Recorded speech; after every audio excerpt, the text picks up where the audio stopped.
আপনারা দেখছেন DP news, খবরই জীবন।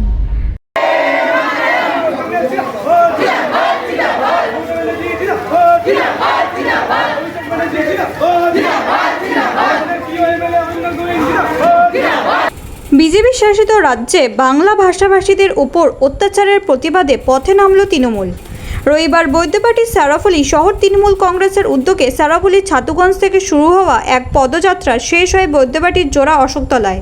যে মিছিলে অংশগ্রহণ করেন চাপদানির বিধায়ক তথা শ্রীরামপুর হুগলি তৃণমূল কংগ্রেসের সাংগঠনিক জেলা সভাপতি অরিন্দম গুইন, বৈদ্যবাটি পুরপ্রধান পিন্টু মাহাতো সহ অন্যান্য পুর সদস্যদের পাশাপাশি কয়েকশো তৃণমূল কর্মী। অরিন্দম গুইন জানান, বিজেপি শাসিত রাজ্যে বাংলাভাষীদের ওপর যেভাবে অত্যাচার হচ্ছে তারই প্রতিবাদে আমাদের এই মিছিল। অত্যাচার বন্ধ না হলে আগামী দিনে বৃহত্তর আন্দোলন হবে।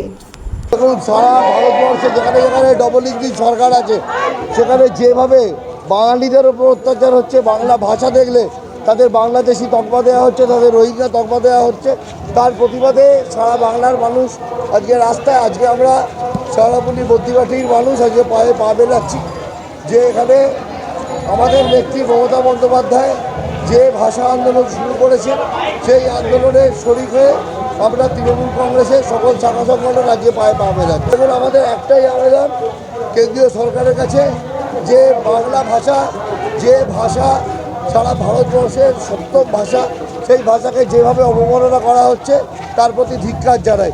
এই বাংলা থেকে বিজেপি ভোট দিয়েছে, এই বাংলার মানুষকে আজকে বঞ্চিত করছে, তার প্রতিবাদে আমাদের এই মিছিল। 100 দিনের কাজের টাকার দাবি আমরা করছি, আমরা আবাস যোজনার কাজের দাবি আমরা করছি। এই টাকা আমাদের দিতে হবে, বাকি আর টাকা মেটাতে হবে বিজেপিকে।